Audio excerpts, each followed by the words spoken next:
Sahabat RHK yang dikasihi Yesus Kristus, pembacaan Alkitab hari ini, Sabtu 6 Juni 2020, terambil dalam Kisah Para Rasul pasal 2 ayat 37 sampai 40. Kisah Para Rasul pasal 2 ayat 37 sampai 40. Ketika mereka mendengar hal itu, hati mereka sangat terharu. Lalu mereka bertanya kepada Petrus dan rasul-rasul yang lain, "Apakah yang harus kami perbuat, saudara-saudara?" Jawab Petrus kepada mereka, "Bertobatlah dan hendaklah kamu masing-masing memberi dirimu dibaptis dalam nama Yesus Kristus untuk pengampunan dosamu. Maka kamu akan menerima karunia Roh Kudus. Sebab bagi kamulah janji itu, dan bagi anak-anakmu, dan bagi orang yang masih jauh, yaitu sebanyak yang akan dipanggil oleh Tuhan Allah kita."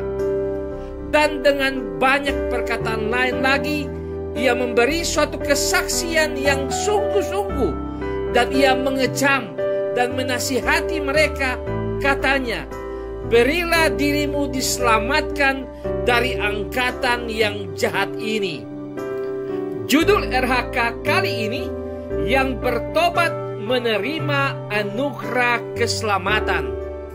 Sahabat RHK yang diberkati Tuhan, reaksi para pendengar ini merupakan bukti karya Roh Kudus menyentuh setiap hati dan menggerakkan untuk menjadi sama seperti yang Tuhan inginkan. Melalui pertobatan, kasih Tuhan dapat masuk dan memberikan kehidupan. Seperti bacaan kita hari ini, ketika mendengar semua perkataan yang dikatakan oleh Petrus, orang-orang yang mendengar hal itu menjadi terharu. Hati mereka disentuh oleh kuasa Roh Kudus, yang kemudian menggerakkan mereka untuk bertanya, apakah yang harus mereka perbuat? Pertanyaan ini digerakkan oleh keinginan untuk lebih mengenal Tuhan. Artinya, dalam iman yang mereka terima, ada tindakan nyata yang akan dilakukan.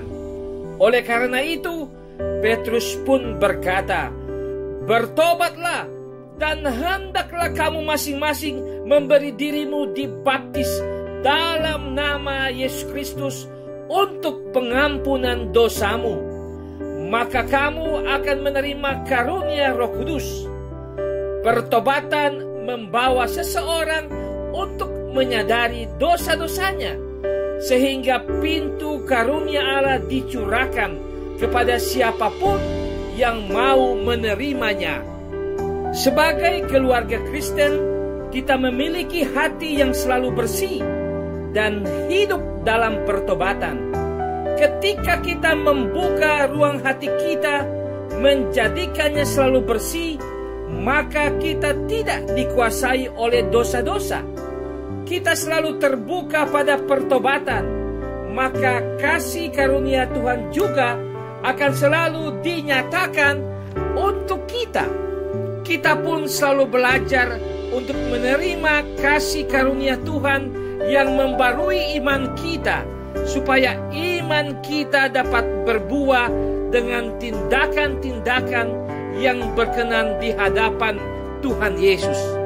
Hiduplah selalu dengan buah Roh, kasih, sukacita, damai sejahtera, kesabaran, kemurahan, kebaikan, kesetiaan, kelemah lembutan, dan penguasaan diri. Galatia pasal 5 ayat 22 sampai 23. Amin. Mari berdoa. Ya Tuhan, bersihkanlah hati kami dengan hidup dalam pertobatan. Ajarlah kami ya Tuhan untuk menjadi sama seperti apa yang Engkau inginkan. Tolonglah kami untuk setia mempraktekkan buah Roh dalam hidup kami. Amin.